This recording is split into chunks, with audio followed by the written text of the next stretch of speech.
नमस्कार मित्रांनो, आता केंद्र सरकार LIC मधील त्यांची हिस्सेदारी पुन्हा विकणार आहे। त्या संदर्भात एक महत्त्वाची अपडेट आलेली आहे। त्याच विषयी सविस्तर अशी माहिती या व्हिडिओमध्ये मी तुम्हाला सांगणार आहे। बघा मित्रांनो, 2 वर्षापूर्वी LICचा IPO लॉन्च करण्यात आलेला होता, परंतु आता पुन्हा सरकारने 2 ते 3% हिस्सा हा परत विकण्याची तयारी ही केलेली आहे। अशा स्थितीमध्ये सरकार या कंपनीतील आपली हिस्सेदारी का विकत आहे असा प्रश्न गुंतवणूकदारांच्या मनात निर्माण झालेला आहे। त्याच प्रश्नांचं उत्तर आजच्या या व्हिडिओमध्ये मी तुम्हाला सांगणार आहे। तर बघा, सेबीच्या नियमांनुसार केंद्र सरकारला मे 2027 पर्यंत LIC मधील आपली हिस्सेदारी 10% कमी करायची आहे। सरकार हा संपूर्ण हिस्सा एकाच वेळी विकणार नाहीये, तर अनेक छोट्या भागांमध्ये याची विक्री केली जाणार आहे। त्यामुळे शेअर मार्केटमध्ये फारसा व्यत्यय हा येणार नाहीये। सध्या सरकार बाजार सुधारण्याची वाट पाहत आहे। एकदा का शेअर मार्केट अप ट्रेंडमध्ये आलं की त्यानंतर LIC मधील हिस्सेदारी सरकार विकणार आहे।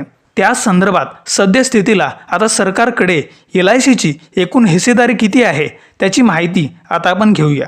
तर बघा, केंद्र सरकारची सध्या LIC मध्ये 96.5% एवढी हिस्सेदारी आहे। सरकारने मे 2022 मध्ये 3.5% हिस्सा IPOच्या माध्यमातून जनतेला विकलेला होता। या IPOच्या माध्यमातूनच कंपनीने 21,000 कोटी रुपये हे उभे केले होते।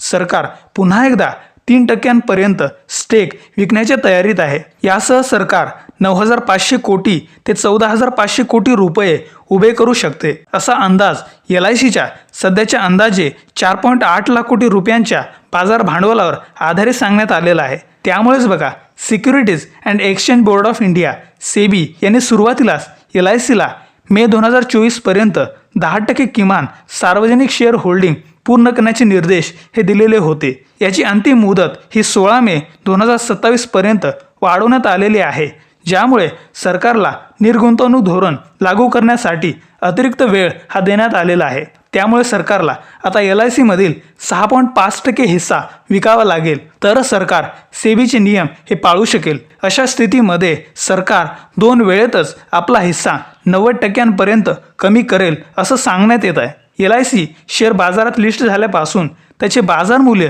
खूप घसरले आहे। मे 2022 मध्ये त्याचे बाजार भांडवल 5.5 लाख कोटी एवढे होते, जे आता 4.8 लाख रुपयांवर आलेले आहे। अशा प्रकारे कंपनीचे सुमारे 70,000 कोटी रुपयांचे नुकसान हे झालेले आहे। हे सर्व सध्या मार्केट डाऊन असल्यामुळे होत आहे। त्यामुळेच LICचे भाग भांडवल हे घसरले आहे। परंतु आता एकदा का शेअर मार्केट अप ट्रेंडमध्ये आले की त्यानंतर सरकारद्वारे 6.5% हिस्सेदारी ही विक्री केली जाणार आहे। त्यामुळे सेबीने जे नियम घालून दिलेले आहेत त्यानुसार 10% हिस्सेदारी सरकार आता LIC मधून विक्री करणार आहे। त्यामुळे मित्रांनो, ही महत्त्वाची अशी अपडेट होती। व्हिडिओ जर आवडला असेल तर लाईक करा, शेअर करा आणि या संदर्भात तुमचं मत काय आहे हे आम्हाला कमेंटमध्ये सांगा। आणि अशाच महत्त्वाच्या माहितीसाठी आपल्या या अर्थमनी यूट्यूब चॅनलला लगेच सबस्क्राईब करा। चला तर भेटूया नवीन व्हिडिओमध्ये। धन्यवाद। जय हिंद, जय महाराष्ट्र।